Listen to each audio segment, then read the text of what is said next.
It's a special day, Friday the 13th. Shh, shh, shh. But don't look out for Jason. Watch out for something even more deadly. The new Obituary! The self-titled in 2017 blew my fucking balls off. It was a tightly put together album with a strong set of songs. 10,000 Ways to Die in particular was a standout, and I would stack it among their best work, so this time I expected no less. This album is called Dying of Everything. Isn't it annoying when your ailments multiply? The hospital bills really add up, and then on your death certificate the coroner puts everything. How descriptive. The first thing that draws my attention to this album is the artwork. It was done by the late artist Mr. Lewandowski. He was able to deliver the work to the band before his untimely death. May he rest well. I got Bell Witch vibes instantly from looking at this, and what do you know? It was the same artist. My instincts were correct. Absolutely beautiful artwork, and different for Obituary. In fact, that's a strength on Dying of Everything's part. There are things that set it apart from other Obituary albums while still retaining the Obituary sound. For one, there are a couple of guitar effects that were either never used or rarely used on Obituary tracks for the solos. But I'm also hearing riffs and breaks that are also unusual for them, you know? Like, for instance, in the song War, there's a brief acoustic guitar break before the whole band comes back in. And that song started off interesting to begin with because it had a sample of war stuff going on. It kind of reminds me of something you would hear on their World Demise album. But when John screams, "I'll take you to war!" you believe it. Barely Alive opens the album blasting. About 2 minutes in, there's a riff that I wouldn't have expected from Obituary, mainly because it sounds like an old Morbid Angel riff. But since Donald Tardy's on the drums, it's a real pounder. Boom, boom, boom, boom, yeah. You have the single The Wrong Time, which kind of reminds me of a song from the last album that was called Betrayed. Of course, there's Without a Conscience, which has the groove and swagger of a band that values their riffs. And Obituary values their riffs. I'll also say that John's put more focus on the lyrics over the last few albums, and here is no exception. In the early days, he would just make random noises and screams, but here, the lyrics are actual lyrics, and they're deep. The title track opens like a Pantera song, with dive-bombing guitars and a simplistic drum beat.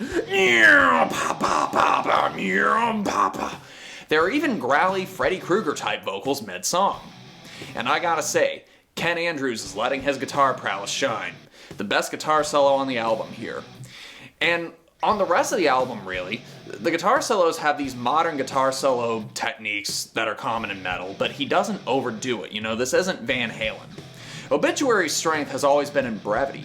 All they need are a couple of heavy caveman riffs put together in the right order, and maybe a 5-note guitar solo here and there. But the solo on this song works well because these songs are more modern sounding.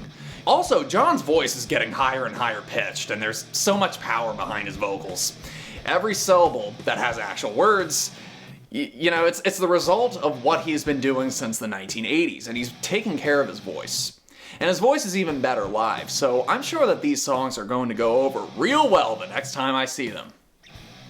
I mentioned Pantera earlier, and on the song By the Dawn, there's a little section about 2 minutes and 50 seconds in where it kind of sounds like Walk. Now, imagine Obituary covering Pantera anything. They would blow the shit out of Domination. That is the price that you pay! Anyway. Be Warned ends the album. Lots of low growls and lots of heavy pounding on the drums. The band has always been known for its heaviness when things slow down, and in 23, they still know how to do it effectively. Plenty of palm-muted guitars and chords that ring out. Here's the thing with Obituary. When you buy an Obituary album, you pretty much know what to expect.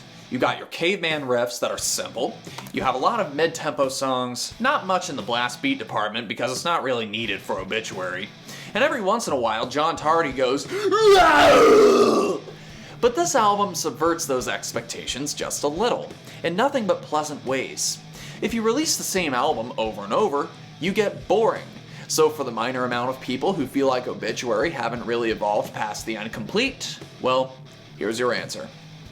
The self-titled album had so many great songs that I'm not sure if I like Dying of Everything better than the self-titled, but time will tell. I will say though that if you like the new Obituary stuff, you'll enjoy this album quite a bit. Every band has their influences, and often the influences can be picked apart easily when listening to the first album or so. True talent is being able to take these influences and making a sound of your own, and becoming an influence on your own. Obituary lets their favorite bands shine, but it's still unmistakably Obituary. Keep stomping, rednecks, and grind on.